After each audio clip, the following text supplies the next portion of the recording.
everybody, I'm KC and welcome to an edition of Let's Talk About. Today, let's talk about Atop the Fourth Wall. This may seem like an odd topic of a reviewer covering a reviewer, but this is a special occasion. Atop the Fourth Wall is celebrating its 10th anniversary this year in a big way, and that is worth celebrating. For any show, that would be an impressive milestone, but our understanding of an online review show, or any online show's longevity, is still minimal. Only a handful have made it to this level of consistent success and quality over such a period of time. Since Atop the Fourth Wall is one of my favorite internet review shows, and I know the same is true for some of you guys, I wanted to do something to commemorate the occasion, and that will be counting down my top 12 Atop the Fourth Wall moments. It's a working title! If you're watching this in the far-off future and this has a different title, it's because someone in the comments came up with something better. Anyway, why not just top 12 reviews? Well, that would be fine, but Atop the Fourth Wall is more than just reviews. It's its own universe, with an intricate ongoing storyline and different arcs over the last several years that are just as investing as the reviews themselves. And while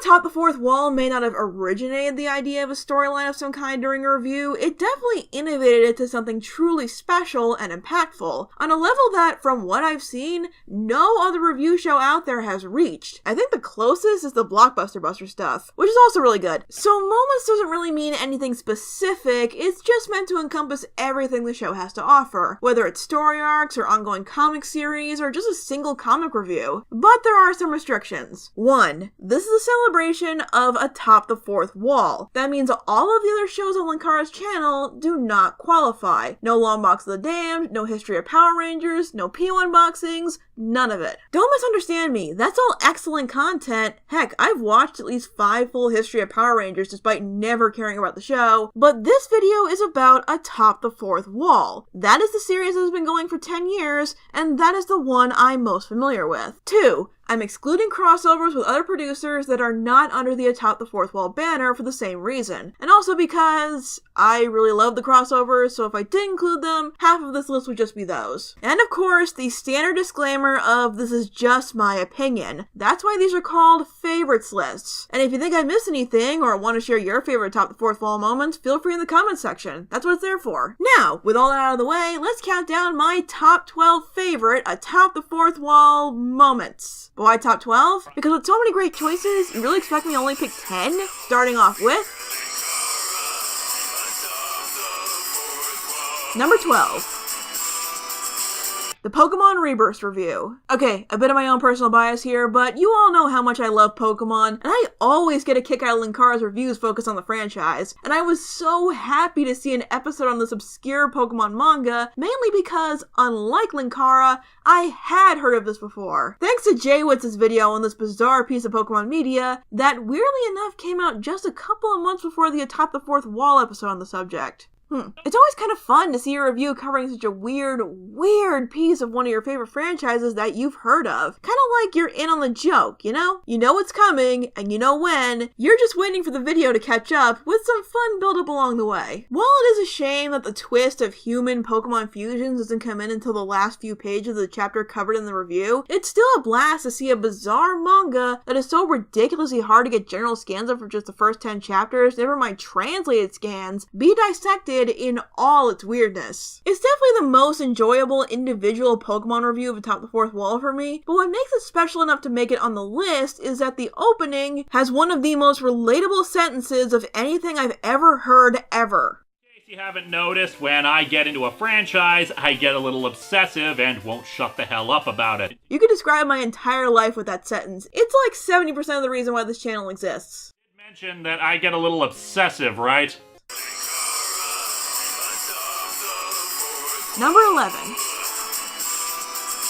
The Adventures of Jellomann and Wobble review. Might seem like another weird one, but while I haven't managed to watch every episode of Atop the Fourth Wall, there are certain reviews that spark your curiosity almost immediately. The ones that, even though you never knew such a piece of media existed until that moment, you have to know what the deal is. That's what the Adventures of Jellomann is. Sure, there's a few of those on Atop the Fourth Wall, but there was just something about this one that really made me curious, and the potential absurdity does not disappoint. Every reaction to the ridiculous and outright bizarre stuff this comic pulls in its 3 short adventures of a food mascot no one remembers just gets funnier with each viewing. I also read a lot of comics as a kid based around old cartoons, so this was my norm with comics for a long time. For crying out loud, I own the Underdog's Classic Collection, which has a story where Underdog can't defeat the bad guys because his rhyming scheme gets thrown off by them stealing orange things. It's that kind of off-the-wall, topsy-turvy logic that makes comics like this so silly and fun to see broken down, while Linkara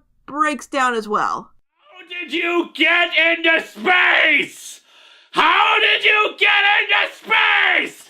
How did you get into space?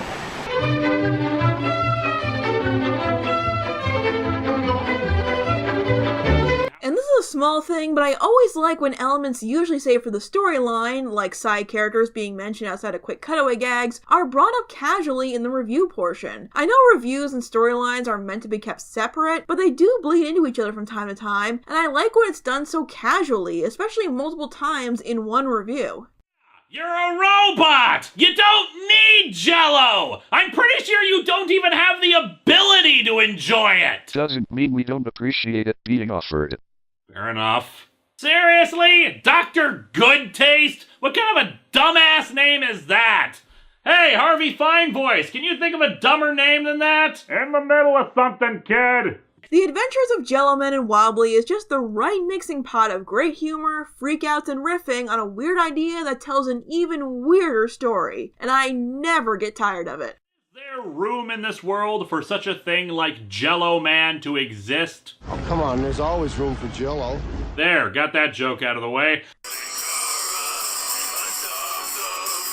Number 10. The Silent Hill Dead Alive reviews. Halloween is a very exciting and traumatizing time on Atop the Fourth Wall, and as a whole, this series of Silent Hill reviews remain my favorite. On the review side of things, this is one of those sets of reviews where it's just fun to join in on the confusion. Heck, the first couple times I saw them, I kept thinking I wasn't paying attention enough because I felt like I was missing a lot. Then I came to the revelation of, oh, that's not me, it's the comics that have no idea what's going on. And while it doesn't make trying to follow along any less head-scratching, it makes the riffing more fun when you realize that Linkara is just as lost as the audience. This is also one of those sets of reviews that does something I appreciate. Highlights horror done right in an attempt to explain why this story isn't scary and generally just doesn't work. Horror isn't one of my top genres, but it's one I always like seeing analyzed to get to the meat of both the good and the bad. And there are sections of these 3 videos that if you are a writer trying to tell a good horror story, I'd recommend checking out because there are moments of good detail on just how badly this series fails and how to avoid those traps. And the storyline segments? Oh boy. So this is probably the first major occurrence of what has recently been dubbed the mental crap. And I love the mental crap. Freaking love it. This is one of those stories with so much mental crap that it takes a couple of viewings to figure out everything that's going on. Which can seem confusing, but once you process all the pieces, you realize the answers were always there, and ultimately, that just gives it more replay value. Using themes from Silent Hill to create the origins of the magic gun and the tragedy that led to its creation, and what was to come from people who would do such a thing. And the torment from this being messing with Linkara's head in various ways until he's convinced he was responsible for what happened to the girl and his gun was so well presented and performed. It was the first time the storyline got emotionally heavy and suspenseful, but it would by no means be the last. And it made the triumph in the end all the more satisfying, and it feels like quite a bit was gained from the experience. This is where the storyline really started to gain roots and mythos beyond insert and beat up new bad guy here, and was more challenging both narratively and emotionally than I think anyone expected at that point. It's a great series of reviews to revisit when you want a better story than was given by the comic itself. Starfleet Captain, I am a Power Ranger. I'm that guy with the hat. I am Linkara. Number 9. The His Blue Soul Arc. As far as the Atop the Fourth Wall storylines go, I feel like this one is pretty underrated. Possibly because it's one of the shorter ones, but it gets a lot accomplished in, 7 or 8 major installments? There's a lot of firsts in this one, and a good point of progression for the storyline as a whole. Linksano joins Linkara's team, which was an excellent call since he has become a great member of the regular cast. I always get a kick out of Reform villains, but just the way it came about with Linkara just telling him how much work ruling the world would actually be, and then coaxing him to join him with his new toys. For a villain who was just supposed to be comedic, it's kind of the perfect way to make him a member of the team. Then he provides the funniest line in this arc. If there's a radiation leak, don't be a hero! Very little risk of that, I can assure you! I don't know if it's the delivery or because it's so hilariously in character, but no matter what, that always gets a laugh out of me. The story also mostly takes place on the newly acquired Kamekron 1. It was cool to see more action on the ship and just more of the ship in general, with Linkara trying to keep this dangerous warship out of the hands of someone who would cause nothing but destruction, who they believe at first to be Mechakara. Giving way to a conversation that I honestly can't believe took them this long to have. Do you ever wonder if you'll end up like Mechakara, hating humanity and hating me? No, I never wonder that. Do you? Yeah, I do. We saw some seeds of that worry in the Silent Hill Dead Alive series, but when I first learned what Mechakara was, I was always hoping this was something that would be addressed, and it was nice to finally do that. And it makes way for a nice moment between Linkara and Poyo. Speaking of Poyo, one of the most common comments about this storyline, and one of my favorites, is, "How did this make me cry over a cardboard box?" And yeah, Poyo's sacrifice is surprisingly emotional, especially from Lewis, who gives a great subdued performance all throughout. I always like when something is an homage to something else, but you don't have to be familiar with the original to appreciate what's happening in the moment. Especially because I actually haven't seen Wrath of Khan. I know, it's a problem I intend to rectify, I just haven't yet. And of course, there's the final confrontation with the reveal that made my jaw drop. Alright, Mechakara. Surrender now and you won't get hurt. That is not my name. Vice. Oh my...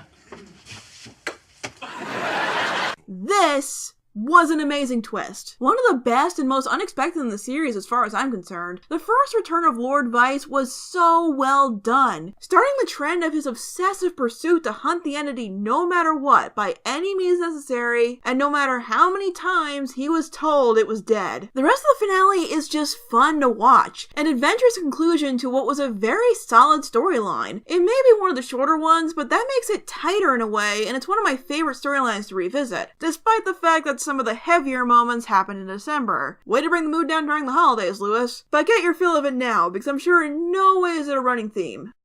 I have had enough of you!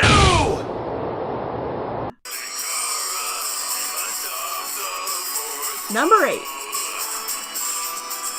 Harvey's Christmas Carol. Alright, this happened. I know this is technically part of the Guns and Sorcery arc, but I had to put this here on its own just because of how much it devastated everyone.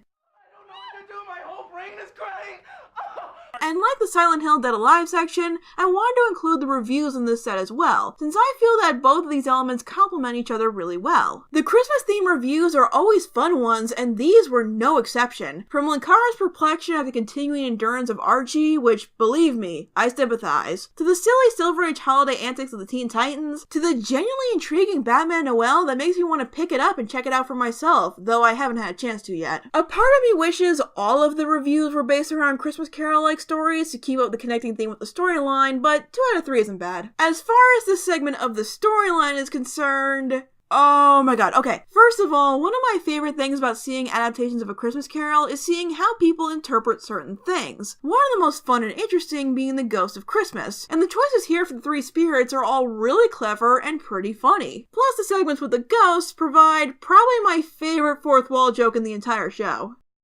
You're obviously upset. Let's break for a commercial! Commercial? What the hell are you talking about? What the hell just happened? Unnecessary evil to sustain a livelihood! It felt really cold. And then there's Harvey's journey. Here's the thing about side characters in internet review shows. A lot of them have characters like Harvey or 90s Kid, and they're mostly meant to revolve around a joke. And while they all certainly started out that way, what sets Atop the Fourth Wall apart is that as the storyline evolved, so did the characters. So the idea of Harvey having lost a son, giving him an attachment to Linkara to in some way fill a void and project what he lost onto someone else is way heavier than Atop the Fourth Wall had gotten up to that point. It was deeply human and personal, and the moment where he has to truly process that loss and move on is such a beautiful and heart-wrenching moment that was very well performed and stuck with a lot of fans. It made Harvey from a Sinatra parody to a dedicated family man, and while it wouldn't be the last time, it was the first time a side character was fleshed out into something more, and is one of the most emotionally satisfying moments of Atop the Fourth Wall because of that.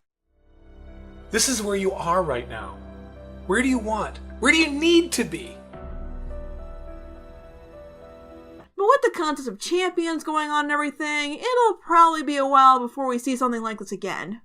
Does Linksano have loved ones he left behind? That is an interesting question, which we will answer in the Christmas storyline this year. Is Lewis going to ruin Christmas again? Bring it on. Number 7.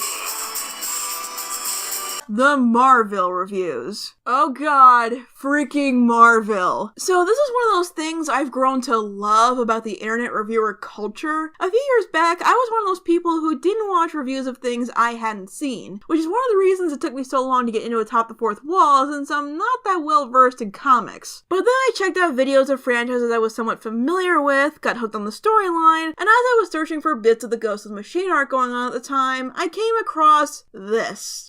I've been so busy around here, I don't even know what I'm supposed to be reviewing this week. Okay. Marvel number 4. Boyo, get the booze.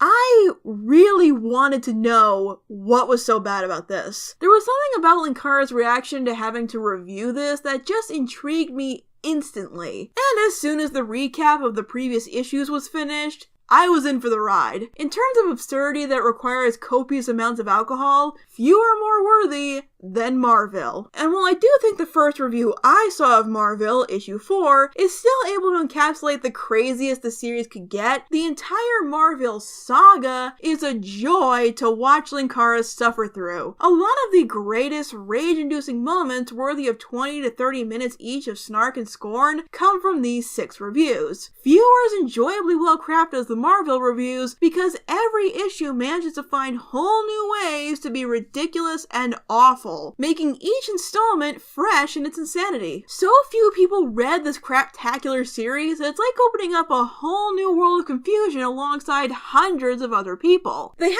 some of my biggest laughs and longest head-tilting moments of any ongoing Atop the Fourth Wall series. It just kept getting more absurd and pretentious. It was almost astonishing. And as grateful as I am that Marvel didn't last beyond the 6 or 7 issues, there was a part of me that was kind of sad when it ended. As much as this show surprises me with what some people think is worthy of being published into a comic, nothing quite compares to this. And watching Linkara tear at a new one at every conceivable opportunity while destroying his liver to drown out the gibberish that couldn't even pass for cartoon pseudoscience made it one of the most entertaining sets of reviews to revisit. But not too much. There's only so many times I can bang my head on the keyboard before it starts causing brain damage. I never thought about this before. But now that I have, I still don't care. Does anything exciting happen? Do I even need to be here? The editor seems to be doing just as well without me. Number 6. The Atop the Fourth Wall movie. When it was announced an Atop the Fourth Wall movie was in the works, people were psyched. Lewis had already proven himself to be an excellent writer in serialized form, and Atop the Fourth Wall had slowly been getting bigger and better, so not only did it seem like a natural progression of things, but it would be so cool to see the world of Atop the Fourth Wall tell such a big, self-contained story. And while I know some people weren't fond of the movie, and I admit I was a bit apprehensive when I realized it wasn't picking up where the cliffhanger of the King of Worms storyline had left off the previous year, I got past that and do consider it a great installment of Atop the Fourth Wall. If I were to say what this movie does best, it's expanding on ideas. Expanding on the world but utilizing underused ideas from the aftermath of To Boldly Flee and the properties of Europa, to expanding on Mecha-Kara's capabilities and making him more of a threat than ever, to expanding on pretty much every single character here. I always appreciate that with a cast this large, everyone can manage to contribute something meaningful, and that's certainly accomplished here. Whether it's a chance to get some laughs, kick some ass, or be supportive towards another character in a difficult situation. I especially love the deeper look at 90s Kid and his role in the show. It actually made me appreciate him more. The battles are fun to watch, Mecha-Kara is as menacing and boisterous as ever, and Linkara's arc is surprisingly heavy, like full-on existential crisis. But it's a story that gets you really emotionally invested with a great conclusion that some may find cheesy, but I love the cheese. Give me an ending with all the cheese on top. Looking back on it, hearing the term Atop the Fourth Wall the movie would probably make me think of something a lot like this, and that's kind of all you can ask for. For a while, it was the biggest celebration of Atop the Fourth Wall as a whole.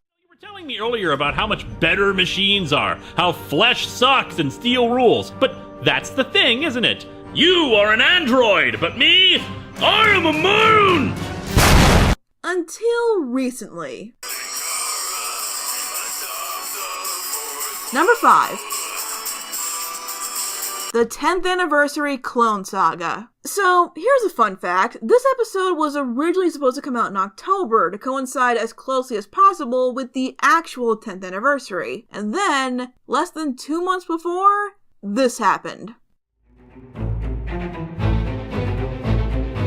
Oh, doppelganger. I had to know where this was going, and I didn't want to include ongoing storylines, which is why Concept of Champions is not on the list, so I instantly pushed this back to see how this would play out, and yeah. I'd say it was worth it. And because it's only concluded a few weeks ago, if you haven't seen the entire storyline yet, you can skip to this time code to the next entry to avoid spoilers. This was such a roller coaster ride in the best possible way, but it all ties so neatly together once each new piece is revealed. This story was so intriguing that after each new segment came out, I went back and watched all of the previous segments over again to see how everything fit. And I never do that. I usually just wait for the compilations to come out to rewatch the whole thing, but with this, I think I've done that 10 times over at this point. Not only is there the mystery of the supposed clone itself, but this mystery brings tons of callbacks throughout Atop the Fourth Wall's history, which makes sense with this being the 10th anniversary storyline. From the revelation about previous plot points like the truth behind the Spoonie clone all the way back in 2009, some of Lixano's previous misdeeds from when he was a villain, the fact that Linkara is tied up during the review portion of the finale, like in the finale of the first storyline, a cameo by Whatley, and of course, who the clone turned out to be. Are you? I am the one they call Mecha-Kara. Here's the thing about Atop the Fourth Wall. With the mysteries, it's foreshadowed well enough that you can figure it out, and from the second he showed up, this was the most popular theory about his identity. Some might call that predictable, but I call it good presentation. Because not only does it all add up, but it leaves room to explore beyond just the shock value of the reveal. Mecha-Kara is just as furious and outraged as you would expect him to be now that he's human, and there are so many possibilities with this concept. I can't imagine this not being explored in the future. It's too good an idea to leave it be. But as soon as his identity is revealed, he leaves the story. Because that's not the biggest twist. See, on Atop the Fourth Wall, there's the twist that everyone guesses, and sometimes there's a twist that nobody guesses. And that moment was the return of Mirror Kara, back for revenge and actually intimidating this time. And if that wasn't enough, Eren pulls an Azran legacy and reveals that she's been working for him this entire time. One of those twists that was foreshadowed in such a subtle way, it's infuriating when you find the hints. Your name is Eren, yes? Well, my full name is... Behold, my Eren, yes! But this storyline isn't just about twists and turns, it's about progression. This storyline challenges Linkara just like any other adventure, but it shows how much he's evolved over time. He could have been angry about these events, taking it out on others as someone who felt ridiculously superior like his mirror counterpart. Instead, he showed forgiveness. He may have been betrayed by not one, but two of his friends, again, but they both did the right thing in the end with a great moment of redemption for Eren that's making her even more popular with fans. And seeing the entire team assembled to face Mirakara is such a cool sight. It's not the most ambitious storyline, but it's a very personal and exciting journey, and for celebrating such a milestone, that's all it needed to be. Also, new outfit that I liked way quicker than the last change, so yeah, I approve. Also, please tell me there's somewhere I can buy this pin, because I need it right now. Here's to the next 10 years. Number 4. The 200th episode, SpiderMan One More Day. This was a really tough choice between this and Holy Terror because I wanted to include a milestone episode. And just to get this out of the way, Holy Terror is an incredible review. As far as entertainment value, I do consider both of these on equal ground, but Holy Terror didn't make it because it's so massive and yet it speaks for itself. There's not really much I can add to the discussion Linkara presents. And it also has the legacy battle at the end, that kicked ass. But I eventually went with One More Day because it's more significant to Atop the Fourth Wall itself. The shadow of this comic of Spider-Man making a deal with the devil to erase his marriage loomed over the show, constantly being joked about and referenced, and I'm sure people kept begging him to review it, so it seems like the perfect choice for a milestone episode. And the review is very funny, with a lot of fun cameos, and I'm sure was cathartic to anyone who read this awful story and hated it as much as Lewis did. The review itself is very well conveyed, elegant hatred. And by that I mean that it's the right amount of hatred, breaking it down in a concise and well thought out way without coming off as overly angry or get to the point where it's uncomfortable, which is a very fine line on the internet. I've personally never been so angry about a certain creative choice that it made me give up on the entire series, but I know people out there who have, and I'm sure they sympathize. But what I appreciate most about this review is not only how thorough it is, but how well written the conclusion is. To paraphrase one of Silverquill's videos, the first sign to tune a critic out is when they discourage future attempts. That's a piece of advice I remember whenever I review, and despite how much Linkara hates One More Day, he doesn't discourage a follow-up to it. In fact, he encourages it, encouraging an attempt to create something better out of this awful story, presenting the very nature of criticism and why it's important. It's one of the best moments in a Atop the Fourth Wall review, a respectable moment to all those who take their time to consume and analyze media and why that matters, to improve the art forms we love and help them thrive. A great conclusion to one of the most anticipated and best reviews of Atop the Fourth Wall. Speak out not for its own sake, but to hope that the next thing that comes along is better. And that's what I want in the end. What we all want. A better story than what we got with One More Day. Number 3. The Entity Arc, A Piece of the World is Missing. So here's how I got into Atop the Fourth Wall. I had always liked Linkara as a personality in various crossovers, but like I said, I wasn't that familiar with comics in 2013, so I couldn't really find any of his own reviews that I thought would interest me. Then through his collabs with Suede, I found out he was a Pokemon fan. So I looked to see if he had any Pokemon videos and found his review of The Electric Tale of Pikachu, a manga I was pretty familiar with. So I decided to check it out, and this was part of the opening of that video. The voiceless, the never should, the beautiful horror. I am error. I am glitch.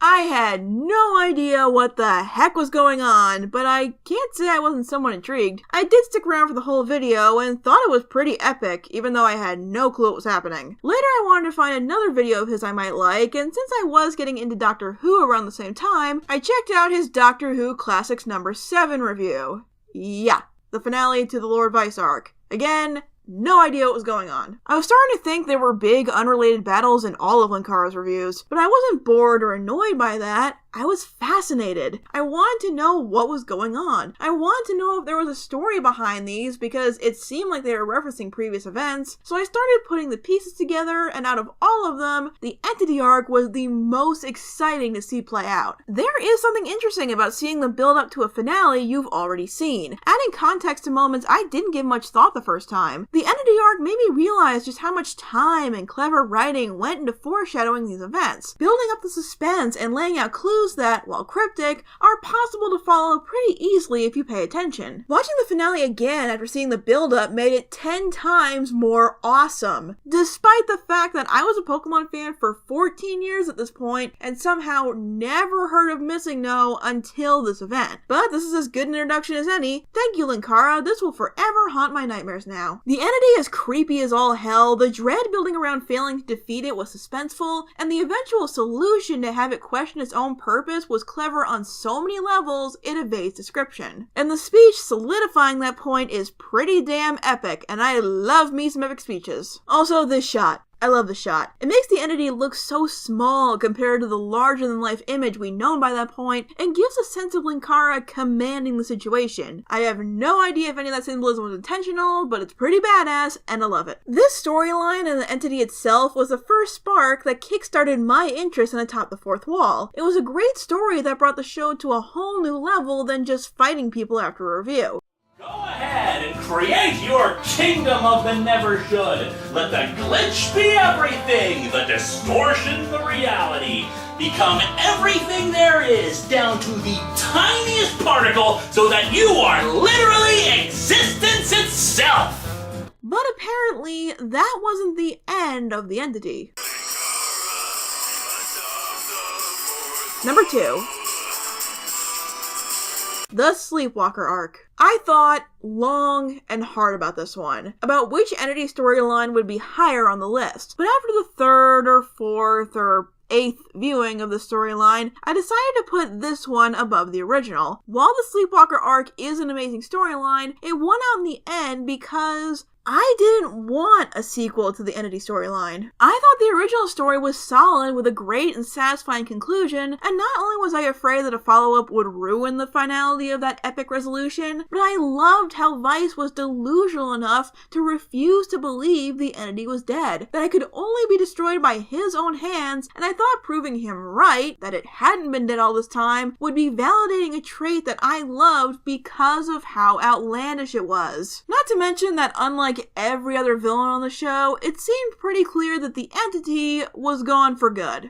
Entity is dead. Entity is dead. I'm convinced of that. Entity is dead. It's like fried. The Entity is dead, Vice. So when the King of Worms arc concluded and I realized what was about to happen, it was probably the first time I felt some hesitation in an upcoming storyline. That moment of, really? We're doing this? That everyone has towards a piece of entertainment at some point. And despite those concerns, despite my trepidation, and despite that this took a long time to see fully play out, while it's not my favorite storyline, I would argue it's the best. There was clearly a lot of time put into this one because everything was so much bigger, and for an internet review show, it was almost cinematic. From the introduction of Aaron to the destruction of Comicron 1 that was devastating the first time I saw it, to seeing Vice in his original suit again, to the twists and betrayals and the fear and paranoia that created, especially with Linkara, made every installment more intense and dramatic. And even though we all knew what was going on, it didn't make this moment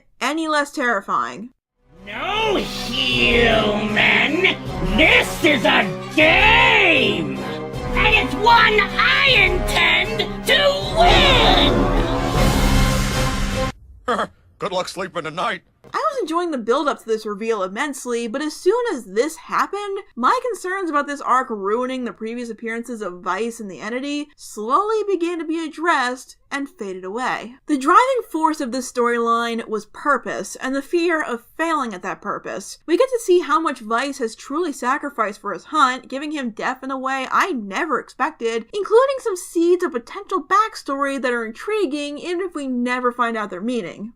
They will not escape this time! Their sacrifice will not be in vain! Seeing Linkara driven not just by the entity messing with his head, but his own fears at trying to prove his own purpose and being able to save everyone as he's done a dozen times before, and yet is going up against a threat that he had to stare in the face all alone, causing him to make some questionable choices, and of course, there's the entity itself. Sure, it's just as creepy as it was last time, probably a bit more now because the effects are more polished, but once Linkara figures out what it's doing, just messing with him and the others because, as he put it last time, will still have the same damn problem, that there is no challenge left.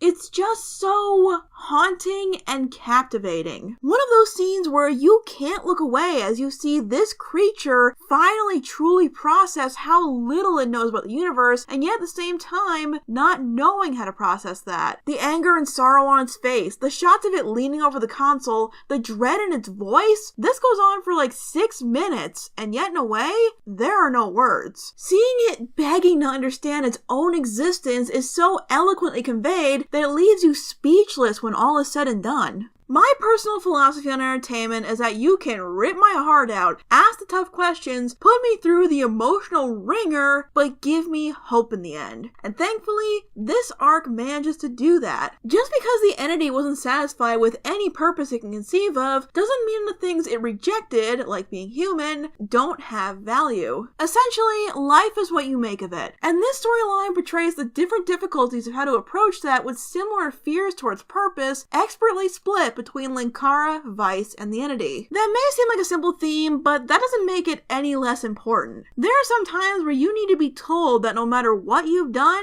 you can choose how to move forward. My only minor criticism of the storyline is that I wish the supporting cast got more to do in the last couple of installments, given how much they had to band together to separate Linkara from the entity, and that Linkara had to face the entity alone last time. I get why he did it alone this time, but I just wish they didn't get dropped into the brig in the big finale. But, frankly, that's it. Not even any minor nitpicks. This is hands down the most ambitious storyline to date. From amazing space battles that I consider on par with the movie, to the sophisticated writing and how it was presented, while still managing to throw in some humor. I think I have a plan forming. Give me a little time to work on it. How long? 20, 30 minutes, length of a review, I think. Seriously? Right now? Kid! Priorities! Closing the door on several ongoing mysteries and several enemies. While I do not buy for a second this is the last we've seen of Vice, if it is, I'd be okay with that. I came into the storyline not really wanting it, and now I consider it the best storyline of Atop the Fourth Wall so far. There's something more than this. I think so. What if there is not? Then, at least have a good run before it ends. But again, that's why these are called favorites lists and not best lists. And my number one favorite Atop the Fourth Wall moment is the Guns and Sorcery arc. Now, this storyline was a journey. Lewis has said that after the entity, the threats couldn't get much bigger, so he turned inward for conflict and focused more on the characters. And that was done from so many angles in this. While there were moments in previous storylines that got emotionally heavy and took time to focus on character conflict, this time that conflict was the driving force of every action through this arc. And to me, it was the most engaging storyline because of that. While there is a main antagonist in this arc, the appeal of this storyline for me is that it's broken up into several smaller stories that are affected by what came before and naturally progress into what comes next. And it made the whole experience feel bigger and more impactful. Linkara's journey to discover how his magic works and how to be a better person worthy of that kind of power, the threatening hologram being a dark reflection of what could have happened to him, the first homage to the thing from another world with this great claustrophobic paranoia among the group, Harvey's little side journey, which we already discussed, and the introduction of our first anti-hero, Jarrus. While the villains before had been threatening and certainly motivated, they were also inhuman, sometimes otherworldly, but most of all, without empathy. That wasn't the case with Jarrus. Jarrus was a complete mystery for most of this arc, and came with a tragic, sympathetic backstory that wasn't revealed until his own name was in the penultimate installment. And that forces Linkara to look at how he's been dealing with the situation situation in a whole new way. The entity may have been the most powerful threat, but Jarrus was the most human. This wasn't a problem you could just blast away, which makes the resolution all the more engaging. Sure, there is a final big bad with Dr. Insano, which leads to a really fun battle, but what's so great about this storyline is how it branches out into several sub-stories and how it's all deeply investing and connects to a more personal core. But even if this is my favorite storyline, there is one part that bugs me, and this is very nitpicky so I apologize, that comes from the explanation of how magic works in this world. The force tied to the very being that wields it. It cannot be used to actively or passively hurt others.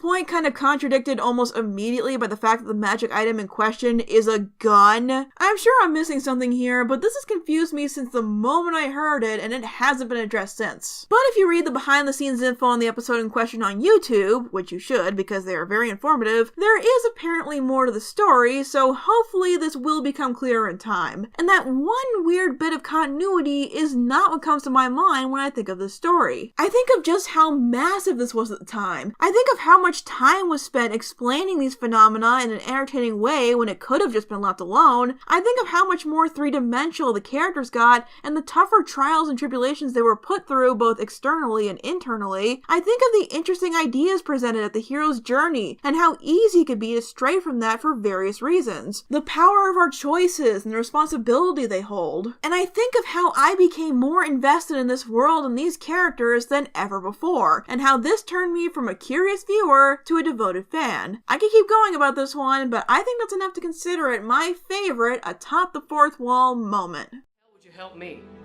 I've done nothing but make your life miserable since we first met. Because I was wrong about you. I don't think you're my enemy. I think you're my friend. And you don't leave your friends behind when they're in trouble. You try to help them. You try to make them better.